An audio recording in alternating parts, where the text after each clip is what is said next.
Mission Assassin d'Aurélie Château-Martin et Jonathan Lhuillier. Lecture chuchotée, partie 2, chapitre 4 à 6. Chapitre 4. Ashvin. Alors qu'il était allongé sur son lit et qu'il regardait le plafond, Ashvin ressassait les événements des heures précédentes. Après le cours, il n'avait même pas adressé la parole à Kian, encore furieux de son choix de le prendre, lui, comme binôme pour le maudit épée. Certainement afin de mieux le ridiculiser. En y repensant bien, cependant, cela pouvait peut-être se retourner en sa faveur. S'ils menaient à bien leur mission et que par un malheureux hasard, le petit prince n'en ressortait pas vivant, il pourrait revenir en vrai héros, ayant réussi là où le meilleur élève de la plus grande école d'assassins du monde avait échoué. Oui, Ashvin avait bien l'intention d'inverser les rôles pour une fois et de savourer en vrai l'expression « l'arroseur arrosé ». La porte s'ouvrit violemment, faisant sursauter le jeune homme qui sortit brusquement de ses songes. Jessie, son compagnon de chambrée, venait d'entrer et affichait un sourire d'une niaiserie qui donna la nausée à Ashvin. « Hé mec, c'est vrai ce qu'on raconte ?» demanda-t-il avec enthousiasme. « Et qu'est-ce qu'on raconte encore ?» répondit le jeune Indien en s'asseyant sur son lit. S'il y avait bien quelqu'un, à part Kian, qu'Ashvin n'aimait pas dans cette académie, plus que les autres en tout cas, c'était Jessie, un jeune blond au physique de surfeur qui semblait être perché la plupart du temps. Évidemment, c'était tout bonnement impossible puisque la drogue était officiellement prohibée dans l'enceinte de l'établissement. Enfin, en théorie. « Que tu vas bosser avec O'Connor ?»« Merveilleux, une groupie de plus pour le prince des assassins de Caniche. Lui, au moins, il arrive à tuer quelque chose. » Le visage d'Ashvin s'assombrit, mais il ne réagit pas à la remarque, perdu dans ses pensées. « Hé, je te parle, Indy !»« Je t'ai déjà dit de pas m'appeler comme ça. » Lâcha Ashvin sans grande conviction. « Non mais sérieux mec, c'est vrai qu'il t'a choisi en plus. Tout le monde ne cause plus que de ça, et personne ne comprend surtout. Enfin c'est vrai quoi, le meilleur élève de l'école qui prend le pire comme binôme, c'est un comble. Je t'emmerde, Jessie. Oh, on dirait que j'ai blessé notre petit Indy chéri. Tu vas me faire quoi? Si un serpent est capable de te battre, je dois avoir mes chances, non? Va te faire foutre. C'est assez clair pour toi ou il faut que je t'épelle chacun des mots. Ashvin n'eut même pas le temps de réagir que Jessie était sur lui, lui agrippant fermement la gorge des mains, avec une puissance dont il ne l'aurait pas cru capable. La surprise n'était pas encore passée que son agresseur se retrouva éjecté en arrière d'un coup sec. Ashvin se redressa rapidement et cligna des yeux, stupéfait de la scène qui se jouait devant lui. Kian retenait Jessie prisonnier à plusieurs centimètres du sol, contre le mur, tenant fermement son cou d'une seule main et jouant avec un poignard de l'autre. « Personne ne touche à mon partenaire !» lança-t-il. On pouvait ressentir de la colère dans sa voix, mais ce qui était le plus effrayant était le contrôle total de celle-ci, qui n'avait pas tremblé. Kian était ferme et sûr de lui, et Ashvin en eut froid dans le dos. Il secoua pourtant la tête, se leva et empoigna le bras libre de Kian pour le forcer à le baisser. « Tu fous quoi là ?» lança Ashvin irrité. « Je corrige cet impudent qui s'en prenait à toi. » Il avait dit ça comme un enfant vous expliquant une chose qui lui paraît tellement logique que ça vous fait passer pour un attardé. « J'ai pas besoin de toi pour me défendre. Alors lâche-le, tout de suite. » Kian leva un sourcil, se détendit et desserra son emprise sans discuter. Ashvin retira brusquement sa main du bras de Kian, comme s'il avait été brûlé de façon soudaine. « Bon, tu viens, on a du boulot, je crois. À moins que tu préfères encore traumatiser mon débile de colocataire, » dit-il nonchalamment, en se détournant et en se dirigeant vers la porte. Il quitta la pièce sans accorder un regard de plus au jeune O'Connor. Sans même avoir attendu Kian, Ashvin s'était dirigé vers la bibliothèque de l'école. De toutes les ailes de l'établissement, pourtant toutes magnifiques et chargées d'histoire, cette dernière était celle que le jeune homme préférait. Il se souvenait parfaitement de la première fois qu'il y était entré, alors qu'il n'avait que 13 ans. Il en avait eu tout simplement le souffle coupé. Le plafond mesurait dans les 4 mètres de haut et était orné de magnifiques peintures. L'endroit était impressionnant par sa superficie. La bibliothèque était composée d'immenses murs, sur lesquels reposaient de nombreuses étagères, remplies de livres ne semblant jamais avoir pris la poussière. Ceux-ci étaient si nombreux qu'ils étaient même rangés autour des ouvertures centrales en arc de cercle. Plusieurs mètres séparaient les parois et de petits espaces dédiés à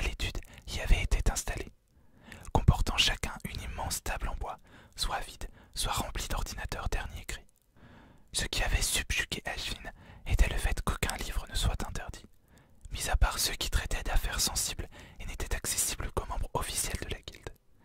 La même liberté était donnée pour les ordinateurs, Internet et surtout le réseau Reaper, le plus grand réseau connecté des assassins, regorgeant d'informations plus précieuses les unes que les autres.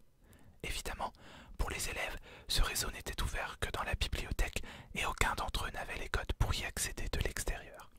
Le jeune Indien essayait depuis des années de le craquer, sans réussite notable. Et pourtant, s'il avait un point fort, c'était bien l'informatique, qu'il maîtrisait sans vraiment avoir besoin de réfléchir. C'était tout simplement inné chez lui, comme le don qu'avait Kian à l'agacer. Donc il allait utiliser sans tarder, puisqu'il venait d'arriver à côté d'Ashvin, le sortant de ses pensées. « Qu'est-ce qui t'a pris, Ash ?» demanda-t-il sans attendre. « Excuse-moi, comment tu m'as appelé ?» rétorqua l'intéressé interloqué. « Ash, c'est tout de même plus simple que ton prénom entier, tu ne crois pas ?»« Ah, merci, c'est gentil, » répondit celui-ci sarcastique. « Sache que je suis fier de mon prénom, O'Connor, alors pas de surnom, merci. » Kian se décomposa et parut gêné. « Désolé, bien sûr. Ce n'est pas ce que j'ai voulu dire. J'aime beaucoup ton prénom également. C'est bien naturel que tu l'apprécies aussi. Après tout, tu portes le prénom d'un dieu et d'une étoile. C'est plutôt exaltant. Appelle-moi Kian, je t'en prie, pas O'Connor. » La mâchoire d'Ashvin se décrocha d'elle-même. « Comment tu sais ça, toi ?»« Ah oui, je suis bête. Tu connais quasiment tout sur tout. J'ai failli oublier pendant un instant. »« Tu te trompes, je te l'ai dit. Il existe bien des choses qui m'échappent. Comme pourquoi tu... » « Oui, bon, bref, le coupa Ashvin. On se met au boulot ou on reste planté au milieu de la bibliothèque comme deux débiles mentaux. Kian lui offrit un sourire amusé. « Quoi? Pourquoi tu souris comme ça ?»« Pour rien, c'est... » hésita Kian. « J'aime juste ta façon particulière de parler. » Ashvin ne savait clairement pas quoi répondre à ça. Se moquait-il encore de lui ou était-il sincère? Il ne décelait aucune pique ou ironie dans sa voix, mais avec ce type-là, il fallait toujours se méfier. Il décida donc d'agir comme d'habitude, en esquivant et en râlant. « Ouais, c'est ça. Bref, on se bouge ou bien? »« Après toi. » Kian tendit le bras pour lui montrer une table en accomplissant une petite révérence. Ashvin leva les yeux au ciel et ne répondit cependant rien de plus. Il allait devoir le supporter quelque temps, mais après ça, au final, il serait enfin débarrassé de lui. Le jeune homme devait tenir le coup. Jamais il n'aurait de meilleure chance, alors il ne fallait pas tout cacher maintenant. Il essaya de lui sourire, mais c'était peine perdue. Il haussa les épaules et alla s'asseoir devant un ordinateur. Chapitre 5. Kian. On dit que les nuits les plus sombres sont celles qui cachent le mieux les crimes. Kian en était persuadé. Mieux valait un ciel sans lune plutôt que la lumière trop vive qui brillait ce soir. Pourquoi Ashvin avait-il insisté pour réaliser leur mission un soir de pleine lune? Et pourquoi, grand Dieu, pourquoi Kian avait-il cédé? En vérité, Kian savait très pertinemment pourquoi il avait accepté de se plier à son ténébreux camarade, malgré son bon sens qui lui hurlait que c'était une mauvaise idée. C'était aussi insensé que de porter des claquettes pour s'introduire dans un gymnase en plancher. Ce que d'ailleurs Ashvin semblait réaliser alors qu'il se faufilait près de son compagnon, portant vraisemblablement des sabots aux pieds. Kian ne put s'empêcher de baisser les yeux pour vérifier sa pensée. Son regard tomba sur les bottes d'assassin d'Ashvin, et il ne put retenir une grimace de dépit. Aussitôt, celui-ci le fixa avec animosité. « C'est quoi cette tronche que tu nous fais, là ?» grommela-t-il. « Je me demandais comment tu parvenais à réaliser l'exploit d'être aussi bruyant alors que tu portes des souliers absolument parfaits. »« Et mon poing dans ta gueule, tu crois qu'il va être bruyant ?» répliqua Ashvin avec humeur. Kian ne partait pas d'une mauvaise intention en lui révélant ses pensées, mais il avait conscience de s'être montré désobligeant. « Pardonne-moi, Ash, je ne voulais pas... Mais je t'ai déjà dit de pas m'appeler Ash !» feula l'intéressé. Kian rendra les épaules, fit une moue dépitée. « Ne crie pas, je t'en prie. Vu le quartier dans lequel nous nous trouvons et notre situation actuelle, il serait de mauvais ton de se faire repérer. Tu sous-entends que ce serait de ma faute, alors que j'avais dit qu'on aurait dû passer par les toits. Je ne vois pas l'intérêt de passer par les toits pour entrer dans les catacombes, soupira Kian. La conversation s'était déroulée une bonne centaine de fois durant les 10 derniers jours. Ashvin avait tout un tas d'idées exubérantes qui, selon le jeune O'Connor, étaient toutes mauvaises. Heureusement, il compensait son manque flagrant de logique de terrain par une maîtrise incroyable qui avait fasciné Kian pour dire vrai. Lui qui, s'il savait se servir d'Internet, n'y avait jamais porté un intérêt tellement développé. Il en avait été tellement enthousiasmé qu'il s'était emporté dans des péroraisons sur le futur. Imagine, avec toi qui possède un don unique pour surfer sur le net et mes aptitudes de terrain, nous pourrions former une si bonne équipe dans l'avenir, s'était-il exclamé avec énergie, ce qui lui avait valu un regard blasé et noir de la part de son camarade. Remballe ta joie, O'Connor. Je bosse avec toi parce que je n'ai pas le choix. Je compte pas t'épouser. Ce que Kian avait pris au pied de la lettre, lui qui ne doutait pas qu'un jour cet homme serait le sien. Mais pourquoi? Nous formerions un couple magnifique, toi et moi, et je suis certain que nous nous compléterions à merveille. Ashvin avait levé les yeux au ciel, et ses poings s'étaient crispés en même temps que sa mâchoire, d'une colère que Kian n'avait pas comprise. C'est ça, fous-toi bien de ma gueule, gros lourd, avait-il craché avant de claquer son livre ouvert pour le refermer violemment. Il s'était levé vivement, avait posé brutalement ses paumes sur le bureau, avait lancé à son camarade un regard empli de fureur. Tu te crois peut-être drôle? Tu crois peut-être que je vais finir par céder et aller pleurer sur le bureau de Finnegan pour le supplier de me laisser renoncer? Tu crois que tu vas pouvoir t'attirer toute la gloire en terminant seul cette mission et en me ridiculisant définitivement? Mauvaise nouvelle, ô grand prince des assassins de Caniche, je ne reculerai pas. Mais voyons, enfin. Kian n'avait pas pu plus protester parce qu'Ashvin avait tourné les talons et était parti la tête haute et l'air absolument furax, ce que le jeune O'Connor ne s'expliquait toujours pas. Son camarade avait-il donc cru qu'il plaisantait quand il avait vanté les mérites de leur couple potentiel? Mais il était sérieux pourtant, tellement sérieux. Il n'avait même jamais été aussi sérieux de toute sa vie. Décidément, il ne comprenait pas du tout les humeurs de son futur et tendre aimé. Enfin, peut-être que tendre était un terme maladroit pour le qualifier. Oui, tiens, d'ailleurs, maladroit était sans doute plus adapté à bien y réfléchir. Mais Kian n'était pas certain qu'Ashvin ne le prenne pas mal s'il le surnommait mon maladroit adoré. Alors, il gardait ses réflexions pour lui, pour l'instant du moins. S'il avait espéré que les préparatifs de leur mission les rapprochent, il s'était nettement fourvoyé. Ashvin n'avait cessé de prendre mal chacune de ses propositions, chacune de ses suggestions. Il voulait faire les choses à sa manière, mais grand Dieu, clairement, sa manière les mènerait tout droit au casse-pipe. À commencer par cette histoire de toit, soi-disant que tout bon assassin se devait de passer par les toits pour parcourir les rues d'une ville de nuit. Les toits ne sont pas une solution miracle, exposa-t-il calmement au jeune Indien, qui le fixait une fois de plus avec colère. C'est plus une légende urbaine qu'autre chose. Il est bien plus aisé d'avancer sur une route solide, sans compter que c'est clairement plus discret. C'est ça, le retour du moraliste. T'en as jamais marre de faire ton con descendant. Il avait prononcé ce mot de telle manière que ça sentait l'insulte à plein nez. Kian réprima une grimace de dépit, tenta un sourire rempli de bienveillance. Ce n'est pas mon but, voyons, H, expliqua-t-il. Je suis issu d'une lignée d'assassins de longue date. Tu peux sans doute me faire confiance quand j'affirme que... Ah oui, j'oubliais, monsieur est parfait, parfait assassin, parfait beau parleur, parfait sang-froid et parfait physique.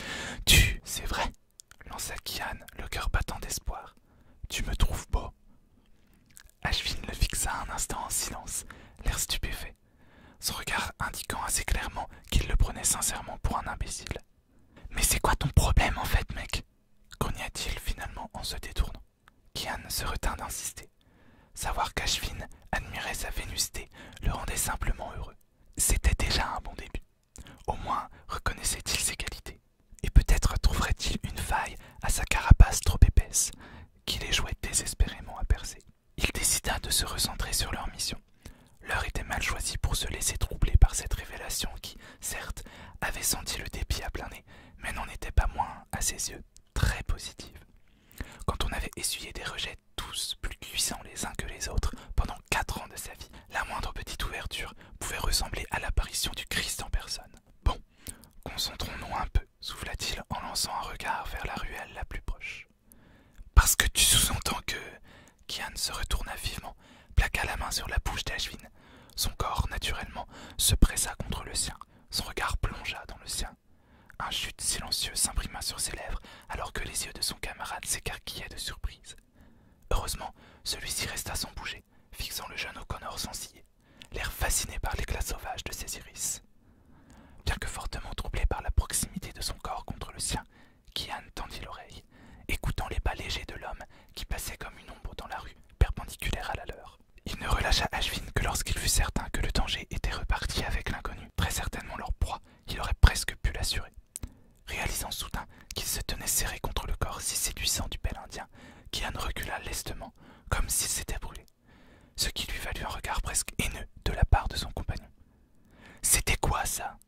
à ce dernier avec colère.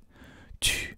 Kian lui fit signe de se taire, lui montra la rue, dans une gestuelle qui lui semblait évidente à comprendre, mais qui fit hausser un sourcil ironique à Ashvin. T'es devenu muet, ironisa celui-ci. Kian se retint de lever les yeux au ciel. Dans l'instant, son camarade n'apprécierait pas du tout un geste qui puisse paraître dédaigneux, clairement. Cet homme qui vient de passer, commença-t-il. Quel homme, souffla Ashvin en lançant un coup d'œil intrigué autour de lui. Dans la rue, là, à 2 pas de nous, expliqua Kian. C'est ça, prends-moi pour un con. Il y a eu... Le regard sévère, grave et sérieux de son compagnon sembla le couper dans son sarcasme. Il était manifeste que Kian ne plaisantait pas et ne se moquait pas de lui. Celui-ci vit Ashvin déglutir, et si la lumière de la pleine lune peignait déjà sur ses traits sa lueur laiteuse, il était presque certain qu'il venait, en prime, de pâlir. Un homme vient de passer, bredouilla le jeune Indien d'une voix un peu blanche. Kian acquiesça. Je crois qu'il s'agit de Frank Brown, énonça-t-il. C'est sérieux. Soudain, Ashvin ne semblait plus douter de lui, ni vouloir le provoquer ou le contredire. Oui, chuchota Kian, j'en mettrai ma main au feu. Oh, ok, alors on fait quoi? Le regard de Kian effleura le beau visage de son vis-à-vis, s'y attacha un instant avant de descendre lentement le long de son corps, jusqu'à s'arrêter sur ses pieds. Il esquissa un sourire amusé, qu'il ôta de son visage avant de redresser la tête pour fixer Ashvin intensément. Tu enlèves tes bottes et on le suit, énonça-t-il avec une assurance doucement impérieuse. Chapitre 6. Ashvin. Pourquoi diable Ashvin avait-il écouté Kian? Pourquoi diable avait-il enlevé ses chaussures? Il se retrouvait en chaussettes, dépareillé qui plus est, ce qui avait fait sourire son acolyte, évidemment. Et courir quasiment pieds nus dans un endroit aussi crasseux que les catacombes Camden n'était clairement pas une partie de plaisir. Ashvin n'était pas du tout maniaque, mais quand même, pourquoi appelait-on cet endroit des catacombes alors que ça ressemblait surtout à des égouts? Le jeune Indien n'était pas non plus un trouillard. Pourtant, se retrouver dans un lieu comme celui-ci en pleine nuit ne lui inspirait pas vraiment confiance. Soudain, Kian le stoppa en lui saisissant l'épaule. Le rouquin ne semblait pas essoufflé du tout. Ashvin commençait à croire que ce mec était un robot ou un mutant, surtout que lui soufflait comme un bœuf. Quoi? Pourquoi tu m'as arrêté? Il faut trouver notre cible, expira-t-il avec beaucoup de difficulté. Sans vouloir te vexer, avec le bruit tonitruant de ta respiration, c'est clairement lui qui va nous localiser. Ah, bah oui, hein, évidemment, je fais encore tout de travers, comme d'habitude. Voilà qu'on me reproche de respirer maintenant. Super. Moins fort. Et je parle trop fort aussi. Dis-moi, y a au moins un truc que je sais faire correctement, parce que j'aimerais vraiment savoir, là. Le sourire qui se dessina sur les lèvres de Kian lui fit lever les mains au ciel. Non, non, c'est bon, ne dis rien. Je sens que la réponse ne va pas me plaire, déclara-t-il en soupirant. Allez, il faut retrouver Brown, et rapidement. Sans vouloir te blesser ou émettre quelque critique que ce soit, si tu arrêtais de toujours être sur la défensive et de toujours prendre mal ce que je te dis, peut-être que notre mission pourrait se dérouler plus facilement et plus diligemment. La mâchoire du jeune Irapati se décrocha une seconde. Certes, Kian n'avait pas totalement tort. Il ronchonnait souvent, la plupart du temps, sans même s'en rendre compte. Mais ce n'était pas une raison pour le prendre de haut. Il était possible qu'il ne le prenne pas vraiment de haut, après tout. Ou alors sans s'en apercevoir, comme lui pour ses râleries. Ashvin se ressaisit, haussa les épaules et continua d'avancer en bifurquant à gauche. « Attends, où vas-tu comme ça ?» le retint Kian en essayant de ne pas parler trop fort. « Décidément, je ne fais vraiment jamais rien de bien, petit prince des assassins. Explique-moi mon énième erreur, je t'en prie. » Kian soupira à son tour et se rapprocha de lui d'un peu trop près, ce qui tendit l'adolescent. Malgré la pénombre, il pouvait voir clairement les yeux perçants de l'Irlandais. « Tu te trompes simplement de chemin, » expliqua celui-ci comme s'il s'agissait d'une évidence. « Que... Quoi? Comment tu peux savoir quelle est la bonne direction? C'est une plaisanterie, n'est-ce pas? » s'offusqua Kian. « On a étudié les plans ensemble, je les connais par cœur, pas toi. » Attends, t'es sérieux là? Genre tu sais exactement où nous sommes dans ces putains de catacombes sombres et dégueulasses dans lesquelles tout se ressemble? Oui. Ashvin leva les yeux au ciel et la colère prit possession de son visage, causant l'incompréhension chez son vis-à-vis qui se recula légèrement. J'en ai vraiment marre que tu frimes sans arrêt. Tu sais quoi? Va de ton côté. Moi, je continue du mien, lâcha-t-il en essayant de contrôler sa rage.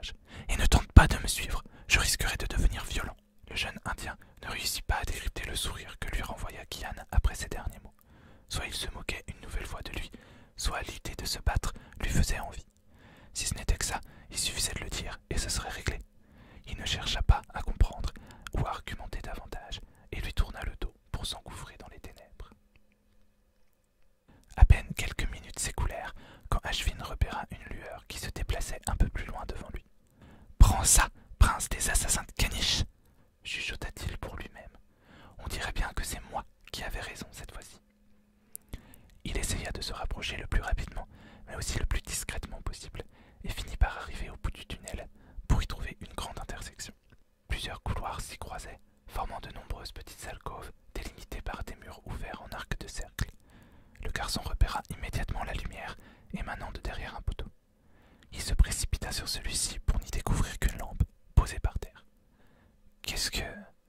Il n'eut pas le temps de continuer sa phrase qu'il se trouvait projeté violemment contre le mur. Frank Brown le retenait par la seule force de son avant-bras gauche. Ashvin essaya de se dégager, mais son adversaire était bien plus puissant que lui. Il déglutit en apercevant la lame qu'il venait de sortir et qu'il approchait lentement en direction de sa gorge. Le visage de Brown, éclairé depuis le bas par la lampe posée au sol, lui donnait un air terriblement effrayant. « Je suppose que tu dois être le petit Ashvin, susurra-t-il, presque comme un serpent.